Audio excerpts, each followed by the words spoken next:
என் சமூக சொந்தங்களை அன்போடு அழைக்கிறது ஏஎம் ஹவுஸ் சேல்ஸ் திருச்சி. இப்போ நம்ம பார்க்குற வீடு எங்கே இருக்குன்னு பார்த்தீங்கன்னா, கிழக்கு கண்டார் கோட்டை, கார்டியா நகர். இந்த இடம் பார்த்திங்கன்னா 1200 சதுரடி இடம். அதில் 1000 சதுரத்தில் வீடு கட்டியிருக்காங்க. இது ஒரு ஏரியா பிளாட்டு போட்டது. இது வீடுலாம் தள்ளி இருக்கும்.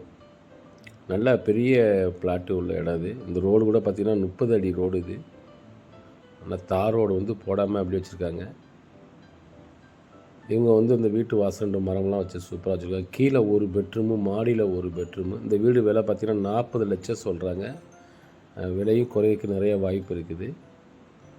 இந்த பிளாட்டில் லாஸ்ட்டில் உள்ள ஏரியாவில் தான் இந்த வீடு கட்டியிருக்காங்க. நல்லா கார்டன்லாம் போட்டு அழகாக இருக்குது. இடம் சூப்பராக இருக்கும். நல்லா வண்டியெல்லாம் வந்து வாசலே நிப்பாட்ட அளவுக்கு பெரிய இடம் இருக்குது, கேப் இருக்குது.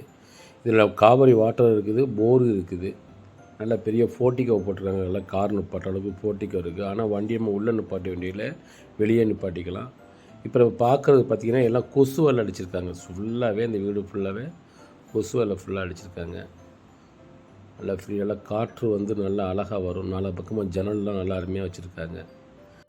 இந்த வீடு 7000 ரூபாய்க்கு தனி வீடாக வாடகைக்கு விட்டுருந்தாங்க. இப்போ வீடு விற்பனை செய்வதற்காக வீட்டில் இருந்தவங்கள காலி பண்ணி சொல்லிட்டாங்க. இப்போ வீடு வந்து எந்த ஒரு பெயிண்டிங்லாம் ஒன்றும் பண்ணலை. வீடு வாங்கும்போது என்ன அடித்தாங்களோ அதே பெயிண்டிங்கில் தான் இருக்குது. வாங்கி நம்ம கொஞ்சம் ஒரு வர்ணங்கள்லாம் எல்லாம் அடித்து சூப்பராக நல்லாயிருக்கும். இந்த கதவு நல்லா தேக்கு. அதுக்கு முன்னாடி வந்து போர்ட்டிகோ வந்ததுக்கு முன்னாடி சிட் அவுட் கொடுத்துருக்காங்க. சிட் அவுட்டில் ஒரு இரும்பு கேட் லாக்கு ஷேப் கொடுத்துருக்காங்க. அதுக்கு முன்னாடி வந்து கொசுவாலை கொடுத்துருக்காங்க.